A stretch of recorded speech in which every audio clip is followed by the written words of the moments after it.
Well, yeah, it does. Even you are an outsider making music for outsiders like myself. I'm Yeah. curious to hear about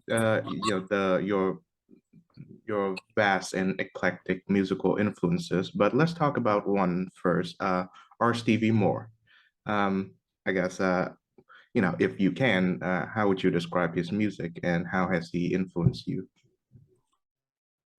Oh well, I mean his I mean I think I probably at the time, I think there's more people now that maybe could lay claim to it, but I was definitely the reigning. I listened to the most R. Stevie Moore music on the West Coast, than anybody else on the West Coast for sure.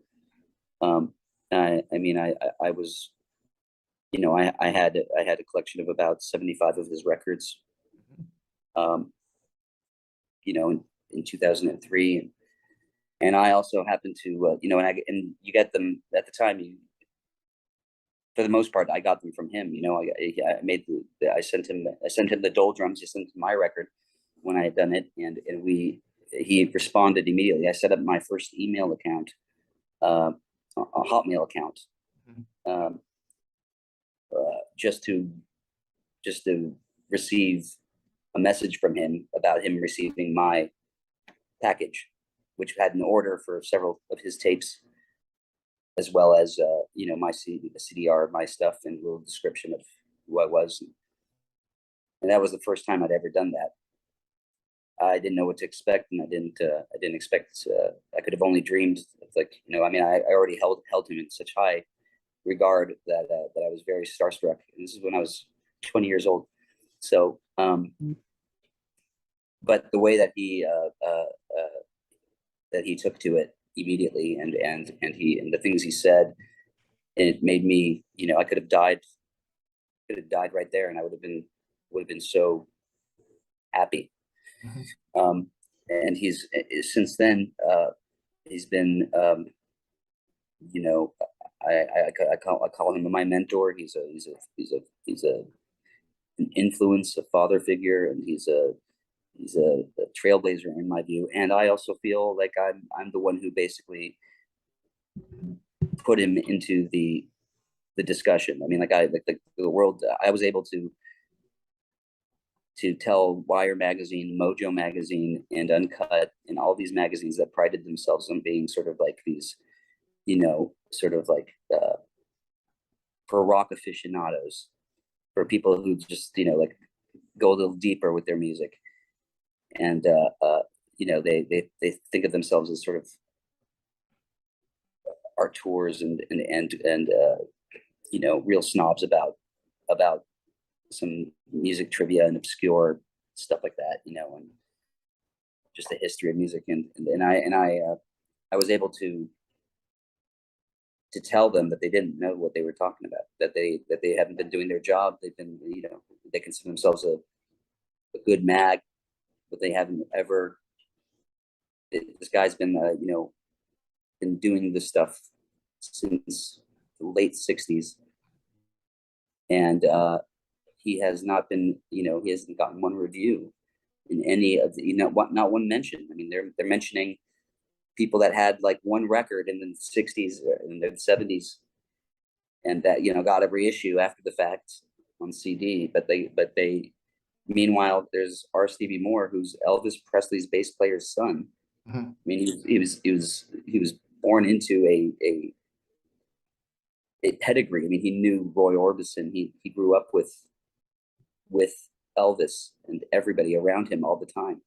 I mean, his dad was like, the hot shot. He was the only one with a swimming pool in the school. He was also voted most likely to succeed. He was the school president. He was such a talent, and but he managed to completely, uh, just languish in obscurity, even though he was like the most versatile, the most self, the most undefinable. And I mean, he really just, to me, it was like when I discovered him, it was like, okay, this is like all roads just like lead here, and this is, it's like a no brainer. Mhm. Yeah, and of course you did an album with him. The title of that album is Ku Klux Glam, which I'm sure that you can totally get away with that today. Um, how did that feel? How was the recording process with your lifelong idol? Oh, well, it was obviously great. It flew by way too quickly. He came and stayed with me for 2 weeks at my house, and we had been already by that point. We had worked together uh, dozens of times. I mean, it was like 10 years after we had initially met. It was like kind of like something that we always threatened to do at the very beginning. And he was also like he was instrumental in getting me. He made my first website. He was kind of like he's kind of a nerd too. So Mhm, he had his whole web world that he was very very invested in, and he I sent him materials, and he became my biggest champion sponsor from like slash promoter, mhm, everything. I mean, like I mean, I couldn't really be a jerk off after I met him. I mean, like any kind of pretensions about like becoming a rock star, throwing TVs out of hotel windows and all that kind of stuff, like the Rolling Stones. That was all dashed after I met him. He also was the picture of a gentleman and of a humble person in one regard. I mean, he's obviously got plenty of self obsession to go around, but he deserves it. Some people don't deserve it, mhm. but but anyway, yeah, it felt great to work with him. If it were up to me, I would have spent more time on the things that like I contributed, but he's really restless, and so he took the reins and he sort of made it a record, whereas I would have probably like sat on it and tinkered with it for about a year, and it would have never come out probably. But people really like it. Yeah, I mean, I love it. I want to do it again. I have to do it again. We were talking about doing it this summer, Oh, but I that's guess cool. that's not going to happen though.